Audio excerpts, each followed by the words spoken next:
warahmatullahi wabarakatuh. Kembali lagi bersama saya Ana Hayatul Uswa dalam program Kuliah Ramadan. Tentunya masih di Jawa Pos Radar Semeru TV.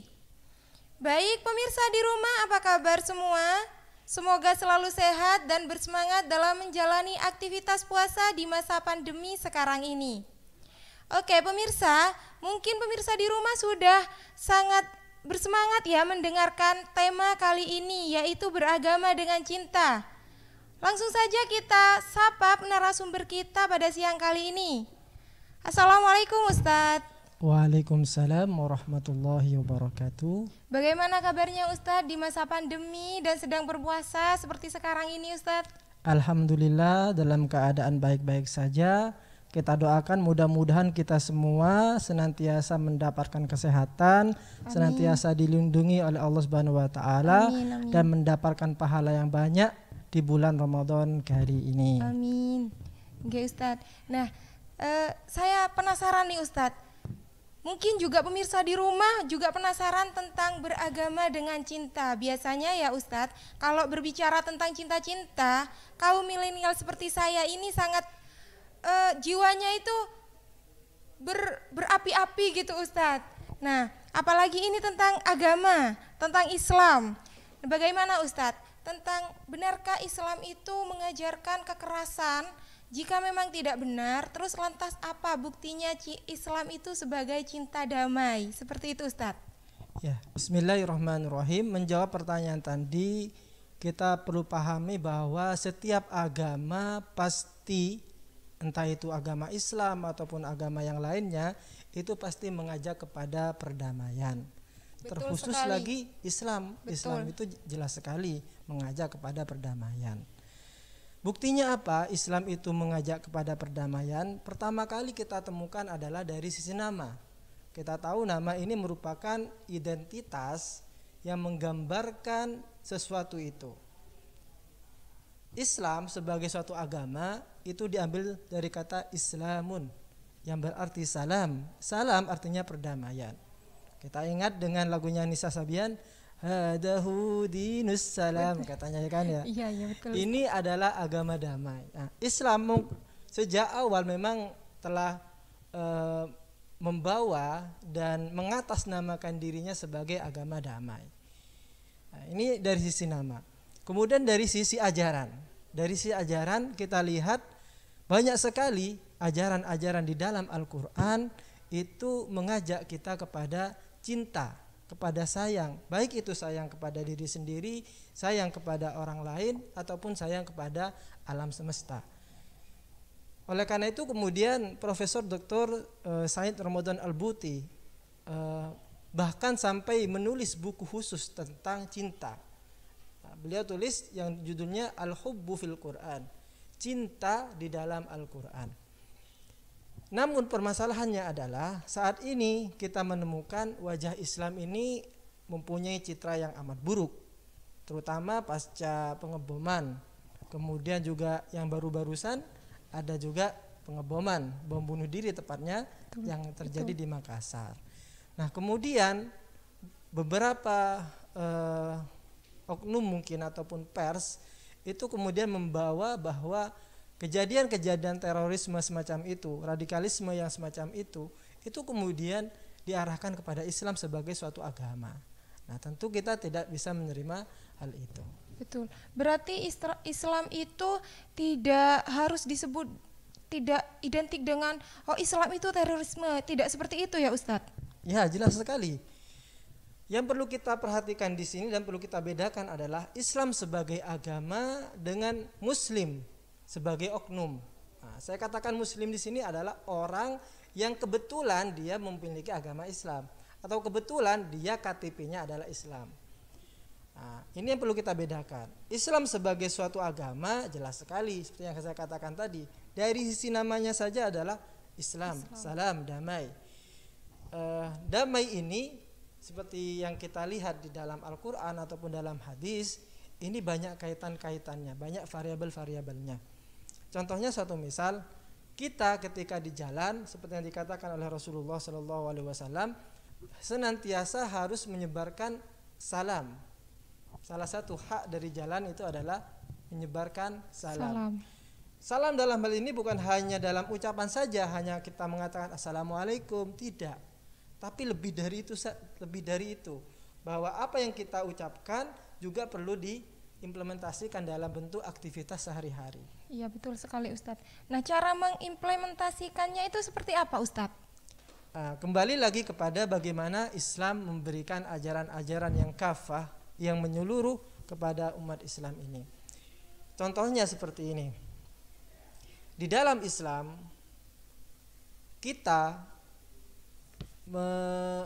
ketika ada duri ya di jalan ya, ada duri di jalan, karena takut duri ini kemudian membahayakan orang lain, maka kita singkirkan. Ya. Nah, menyingkirkan duri ini termasuk berpahala. Dalam rangka apa? Yaitu dalam rangka untuk menyebarkan kedamaian, menyebarkan cinta kepada orang lain. Rasulullah bersabda, tahadu tahabu. Saling berikan hadiah kepada orang lain, maka itu akan memberikan cinta, menumbuhkan cinta. Satu misal, sampean di kampus punya banyak teman. Nah, ketika sampean itu suka menraktir teman sampean, ketika ada momen-momen tertentu selesai ujian, kemudian sampean traktir teman-teman sampean, meskipun itu cuman sekedar es, maka teman sampean itu akan suka, akan senang. Nah, ini bentuk implementasi dari tahadu tahabu. Itu bentuk cinta kita ya Ustaz. Ya, betul. Bahkan di dalam Islam itu disebutkan bahwa tidak beriman seseorang itu apabila dia tidak mencintai orang lain sebagaimana dia mencintai dirinya sendiri. La yu'minu ahadukum hatta yuhibba li akhihi ma yuhibbuhu li nafsihi. Kita lihat bagaimana para sahabat dulu ketika mencintai Rasulullah sallallahu alaihi wasallam. Mereka bahkan mendahulukan cinta kepada Rasulullah sallallahu alaihi wasallam dibandingkan kepada dirinya sendiri. Nah, meskipun nyawa menjadi taruhannya, dan itu demi apa yang dicintainya, yaitu demi Rasulullah Shallallahu Alaihi Wasallam, mereka lakukan meskipun nyawa menjadi taruhannya. Ini adalah bentuk bukti bahwa cinta di dalam Islam itu sangat luar biasa. Baik Ustadz, berbicara tentang cinta kita terhadap Islam, biasanya dalam hubungan seseorang itu, Islam itu kan melarang berpacaran seperti itu Ustadz. Tapi kaum milenial sekarang itu, saya mencintai dengan cara Islam saya, dengan cara menjaga si wanita atau menjaga si pria, atau mungkin juga disebut dengan ta'aruf, tapi mereka juga mempunyai ikatan yang namanya cinta seperti itu Ustaz. Masih saling berhubungan, masih saling berkomunikasi, itu bagaimana Ustaz? Ya, seperti yang saya katakan dari awal bahwa cinta ini merupakan sesuatu yang amat besar. Maka oleh karena itu Islam mewadahi cinta ini dengan norma-norma yang telah ditentukan oleh Islam sendiri. Dalam konteks pemuda dan pemudi yang sama-sama dilanda oleh rindu, yang sama-sama dilanda apa yang disebut dengan cinta. Nah, Islam juga mengatur itu semua. Nah, ketika seseorang itu kemudian melewati batas-batas yang telah ditentukan, nah, ini akan bermasalah. Nah, bagaimanakah batas-batas cinta pemuda dan pemudi ini yang sesuai dengan frame yang telah digambarkan di dalam Islam? Salah satunya adalah bahwa cinta itu seperti yang digambarkan oleh hadis, bahwa seseorang itu ketika mencintai orang lain harus berdasarkan atas dasar Allah dan Rasulnya. Jadi tidak bisa kita mencintai seseorang atas dasar nafsu. Iya, betul sekali Ustaz. Nah, bagaimana untuk mengetahui bahwa ini adalah berdasarkan dari Allah dan Rasulnya? Kembali lagi kepada aturan-aturan yang ditetapkan oleh Allah dan Rasulnya. Apakah dalam proses kita menuai cinta ini sesuai dengan yang telah ditetapkan? Nah, di dalam Islam, ketika seseorang itu ingin masuk pada jenjang yang diperbolehkan dalam cinta, pertama kali dia akan masuk kepada ta'aruf, saling kenalan. Ta'aruf dalam hal ini ada batasannya, tidak langsung moro-moro ayo kita pergi ke alun-alun, gocengan, tidak seperti itu. Ada batasannya. Bagaimana kata ta'aruf dalam Islam?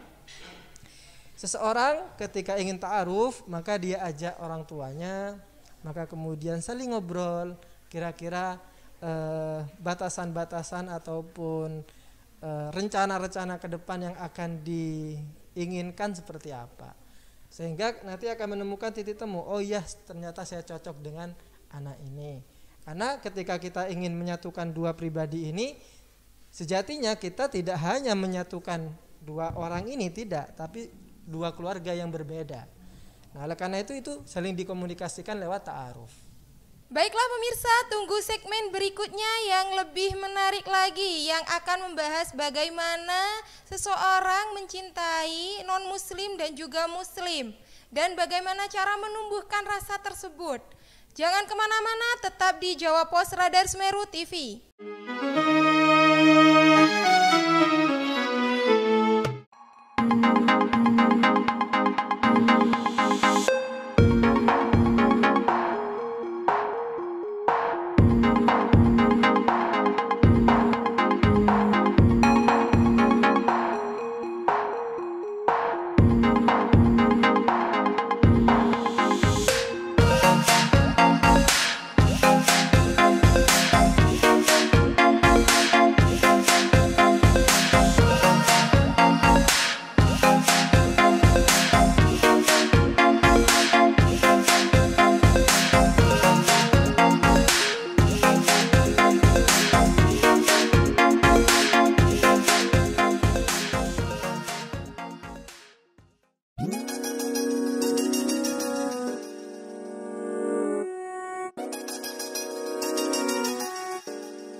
Setiap umat muslim di dunia pasti memiliki keinginan mengunjungi Baitullah dalam perjalanan haji atau umroh.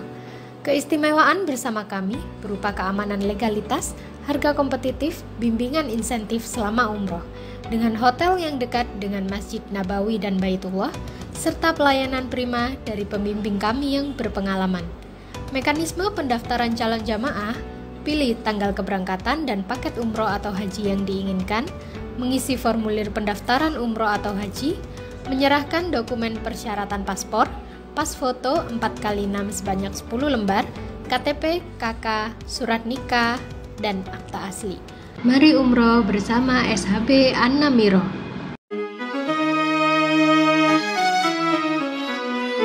Halo pemirsa, kita kembali lagi di Jawa Pos Radar Semeru TV dalam program acara Kuliah Ramadan. Nah pemirsa, untuk yang selanjutnya kita akan membahas tentang bagaimana kita menumbuhkan rasa cinta kita terhadap muslim dan non-muslim. Oke pemirsa, langsung saja kita tanyakan pada narasumber yang sudah ahli di bidangnya, seperti itu. Nah baik Ustadz, saya penasaran tentang bagaimana rasa menumbuhkan cinta kita terhadap non-muslim dan juga muslim dan tentunya Ustadz. Iya. Seperti yang kita katakan di awal tadi bahwa secara nama dan ajaran Islam itu mengajak kepada damai dan cinta. Hanya saja kemudian dalam implementasinya, dalam real kehidupan kita, terkadang kita menemukan hal-hal yang kemudian berbeda dari konsep yang telah ada. Di dalam Islam kita diajarkan untuk saling mencintai. Tahadu tahabu. Dalam bentuk kita memberikan hadiah kepada orang lain, maka kita juga akan saling cinta kepada orang lain. Nah, dalam konteks kehidupan sehari-hari, kita tidak terlepas dari dua kategori. Yang pertama adalah kategori muslim, artinya yang seiman dengan kita. Kemudian yang kedua, yang non-muslim ataupun yang tidak seiman dengan kita. Dalam konteks ibadah, i'tiqad atau kepercayaan, jelas sekali Islam dalam hal ini sangat jelas sekali memberikan batasan bagaimana non muslim dan muslim dalam masalah i'tiqad ataupun masalah kepercayaan. Allah berfirman, lakum dinukum waliyadin, ya agamaku agamaku, agamamu agamamu. Jika engkau ingin beribadah di gereja maka silahkan. Jika kami ingin sholat di masjid maka ya tentu disilakan. Artinya dalam ranah agama dipersilakan masing-masing. Apalagi kemudian dalam konteks negara yang dipimpin oleh orang-orang Islam. Jika di zaman dahulu itu ada namanya Daulah Islamiyah, di konteks saat ini ada Negara Kesatuan Indonesia yang kebetulan presidennya itu adalah muslim dan kabinet-kabinetnya juga ada beberapa yang muslim dan non-muslim, itu saya kira tidak ada masalah. Islam mengaturnya itu semua dengan begitu detail. Bagaimana cara kita untuk mengetahui bahwa Islam mengatur dengan begitu signifikan tentang bagaimana mencintai orang Islam dan mencintai non-muslim? Yang pertama, untuk yang Islam sendiri atau orang muslim, ada banyak sarana-sarana yang bisa menumbuhkan untuk cinta kepada sesama muslim gitu kan. Yang pertama adalah kita harus tahu bahwa kita dengan orang Islam pada umumnya itu memiliki suatu kesatuan, memiliki kesamaan. Nah, melalui kesamaan-kesamaan inilah kita akan bentuk apa yang disebut dengan cinta. Kita memiliki kesamaan bahwa Tuhan kita satu, yaitu Allah. Kemudian kita juga memiliki kesamaan yaitu Nabi kita satu, yaitu Rasulullah. Juga kita mempunyai kesamaan bahwa apa yang kita imani, apa yang kita yakini sama. Nah, dari situ kita sudah menemukan persamaan. Yang kedua, kemudian dalam kehidupan sehari-hari kita dituntut untuk memperhatikan saudara-saudara kita yang muslim. Jangan sampai saudara kita, apalagi tetangga kita ya, yang benar-benar dekat rumahnya dengan kita, itu kemudian kelaparan satu misal, atau dia dalam keadaan sedih, sedangkan kita tidak menghibur dia. Nah, Islam mengajarkan kepada kita untuk senantiasa menanamkan perasaan cinta itu.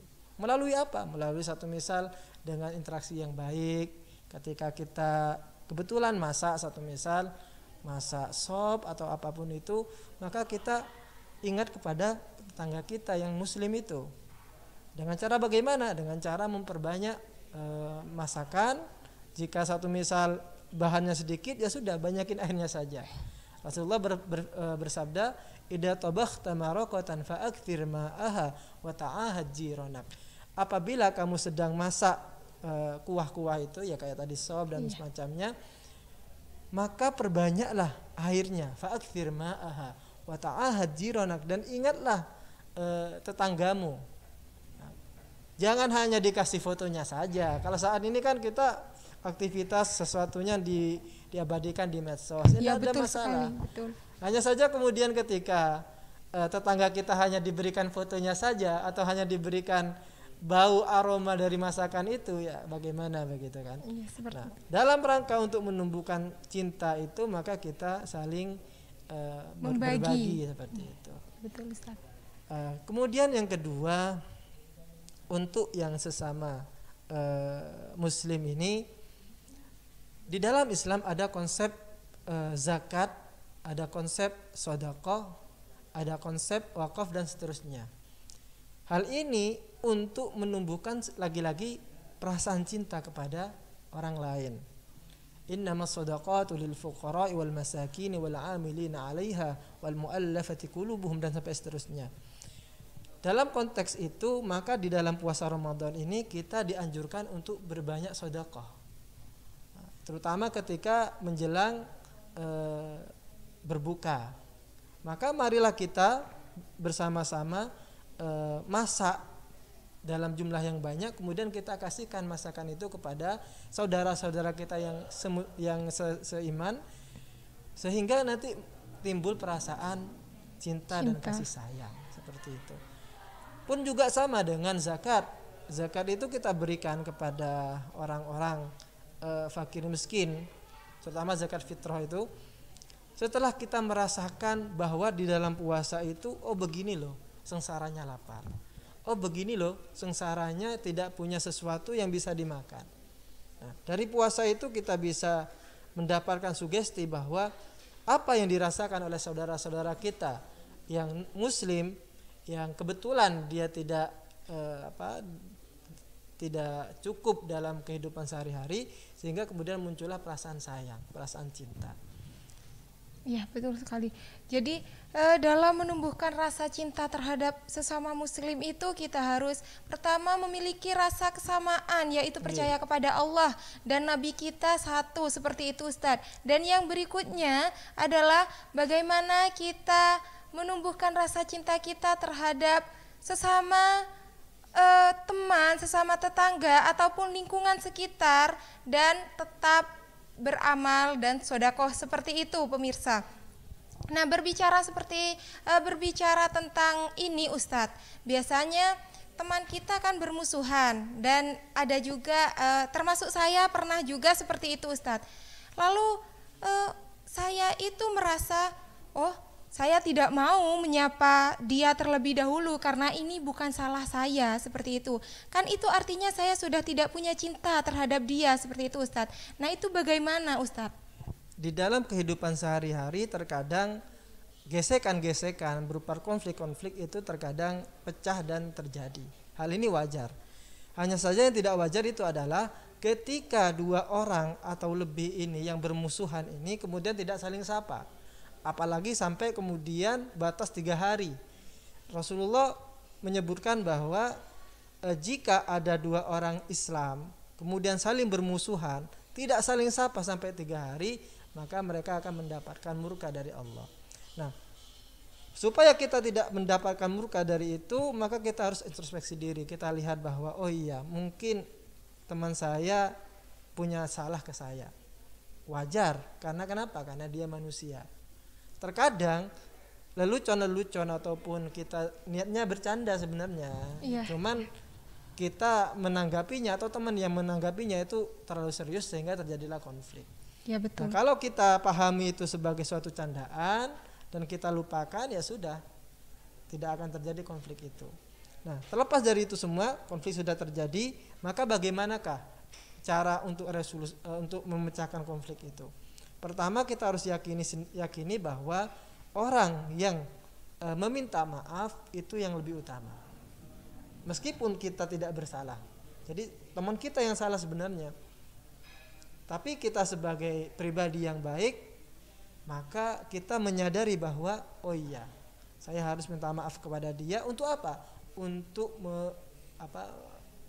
mendinginkan hatinya supaya tidak panas. Pada akhirnya dia nanti akan sadar sendiri, oh iya saya yang salah, maka saya juga harus minta maaf. Maka jangan segan-segan untuk meminta maaf duluan. Itu jadi kuncinya. kita harus mengalah seperti itu, ya Ustadz? Ya, mengalah bukan berarti kalah. Ya, betul. Baiklah Ustadz, mungkin hanya sekian perjumpaan kami. Mungkin ada pesan untuk pemirsa di rumah? Dari pembahasan yang kita bahas pada siang ini, maka jelas sekali bahwa Islam sebagai agama itu adalah agama yang damai. Dan saya kira bukan hanya Islam saja, semua agama itu mengajak kepada perdamaian.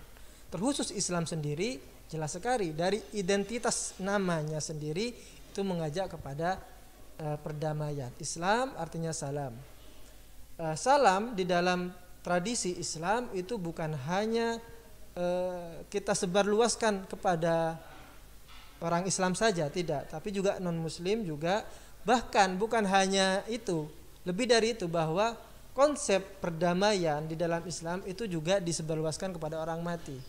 Buktinya apa? Buktinya ketika kita lewat di kuburan, kita mengatakan assalamualaikum ya ahlal kubur. Ya, betul. Seperti itu. Kemudian bagaimanakah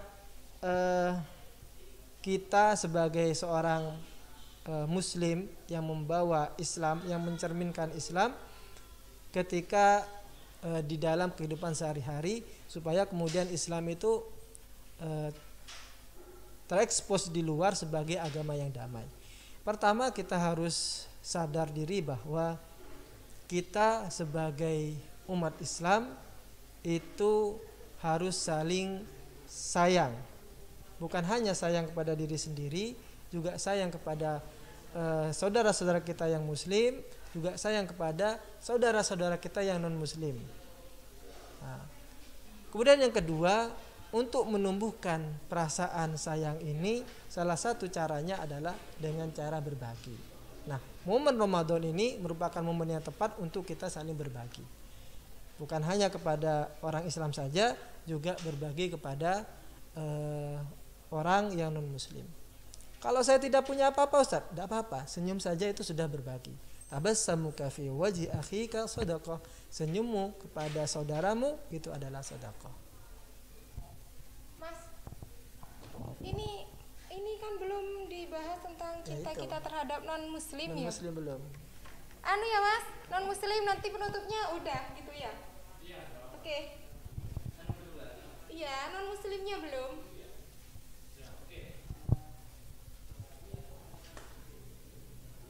Langsung.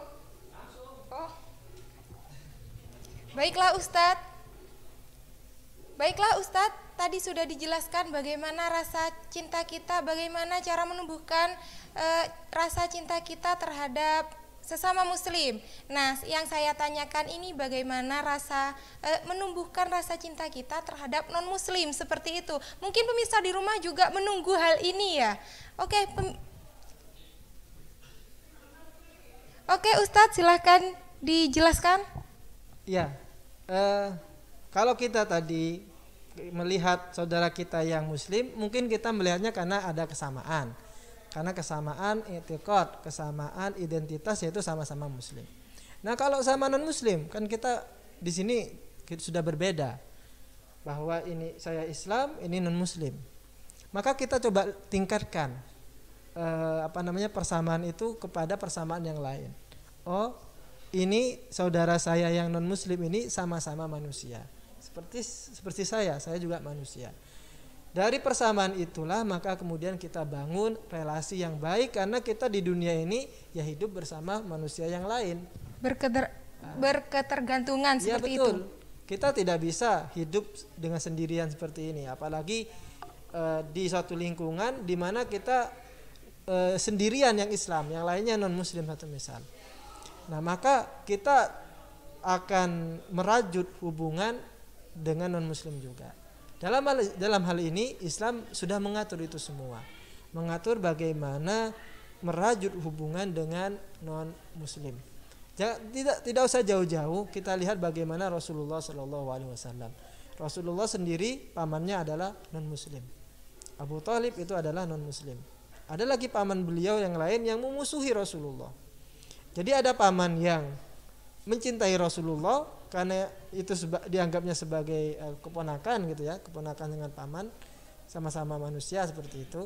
Sedangkan yang lainnya seperti Abu Jahal, Abu Lahab, sama-sama juga paman, hanya saja menganggap Rasulullah itu sebagai rival, sebagai musuh seperti itu. Nah, Rasulullah ketika berhadapan dengan Abu Thalib itu luar biasa sekali, menampakkan sosok ini adalah paman saya, maka saya harus ayomi itu. Nah, caranya bagaimana? Caranya adalah kita lihat bahwa beliau ini adalah sesepuh kita yang perlu kita hormati. Ini kalau ada kekerabatan begitu ya. Tapi kalau tidak ada hubungan kerabat sama sekali, kita tahu bahwa Rasulullah ketika nyampe di Madinah itu multi agama. Ya, Nasrani di situ ada, Yahudi ada, penyembah berhala juga ada. Apakah kemudian Rasulullah lantas memerangi mereka? Tidak. Rasulullah kemudian mengajak mereka untuk duduk bareng, kemudian berbicara bersama-sama, kira-kira ke depan bagaimana. Kita harus buat aturan-aturan yang memungkinkan kita bersama untuk hidup selaras dan serasi dan seterusnya. Pada intinya kita harus menghargai ya, seperti saling itu. Menghargai itu adalah kunci dari perasaan cinta yang akan muncul di antara kita bersama. Ya, baik Ustadz. Tetapi Ustadz, berbicara tentang menghargai, biasanya di zaman yang sekarang ini kita itu sangat sulit menumbuhkan rasa menghargai itu, Ustadz. Nah, mungkin ada tips dari Ustadz agar kita bisa mudah dapat menghargai orang lain, apalagi yang beda agama dengan kita, seperti itu, Ustadz. Ya, kita harus lihat itu dalam konteks bahwa kita menghargai orang lain, terutama yang non muslim, itu dalam konteks untuk meneladani Rasulullah Shallallahu Alaihi Wasallam. Kita niatkan seperti itu. Mengapa? Karena Rasulullah memberikan contoh kepada kita bagaimana Rasul berbuat baik kepada orang-orang yang notabene-nya itu adalah non muslim. Suatu ketika Rasulullah itu ada cerita yang sangat menarik. Ada orang Yahudi tua, beliau ini buta. Jadi setiap harinya itu selalu mengumpat Rasulullah di pasar. Dia bilang, "Hai orang-orang, janganlah kamu percaya kepada bualan-bualan Muhammad." Kira-kira kalau kita dengar seperti itu, jenengan satu misal dikatakan, "Jangan percaya kepada bualan-bualannya Ana," satu misal seperti itu. Kira-kira bagaimana perasaan kita? Saya sendiri mungkin kok seperti itu, mungkin pasti seperti itu. Manusiawi saya kira. Apalagi kemudian dijelek-jelekan seperti itu. Apalagi Rasulullah kapasitasnya sebagai kepala negara ketika itu. Dijelek-jelekan di muka umum seperti itu. Tapi Rasulullah kemudian tidak membalasnya dengan kejelekan. Rasulullah membalasnya dengan kebaikan. Jadi setiap pagi Rasulullah itu menyiapkan makanan dan menyuapi orang tua Yahudi yang buta ini dengan tangannya Rasulullah dengan lembut. Sembari juga mendengarkan ocehan-ocehan dari orang Yahudi ini yang mengatakan jangan percaya pada bualan Nabi, jangan percaya, dan seterusnya. Tetap sabar Rasulullah. Nah, suatu ketika kemudian tidak ada lagi orang yang tiap pagi memberikan makan kepada si buta ini. Akhirnya si buta ini bertanya, "Mana orang baik yang senantiasa memberikan saya makan setiap hari ini?"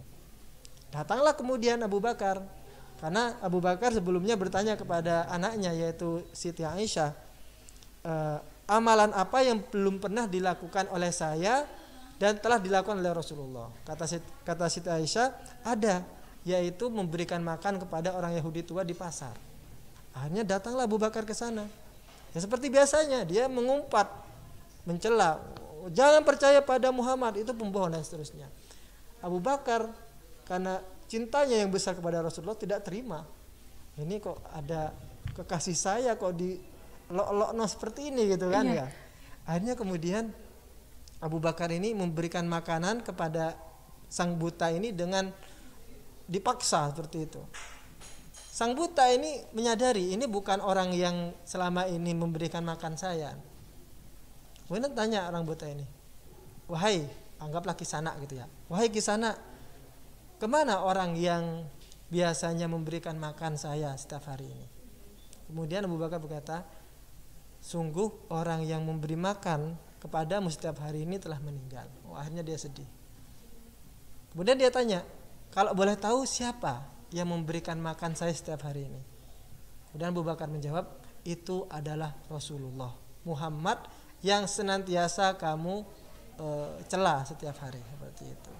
Jadi intinya dari kisah ini, jika memang ada orang yang berbuat baik atau berbuat buruk kepada kita dan kebetulan itu non muslim, maka kita balaslah dengan kebaikan seperti itu. Baiklah Ustadz, terima kasih atas apa yang sudah dijelaskan Ustadz. Saya sampai merinding Ustadz. Baiklah pemirsa, dapat disimpulkan bahwa Nabi Muhammad kita dapat menghargai dan menghormati orang yang non muslim. Kenapa dengan kita tidak? Seperti itu. Oke, mungkin hanya sekian perjumpaan kita di season ini. Tetap ikuti protokol kesehatan dan jangan lupa ikuti kuis yang diberikan oleh narasumber di kolom komentar Jawa Pos Radar Semeru TV. Terima kasih. Wassalamualaikum warahmatullahi wabarakatuh.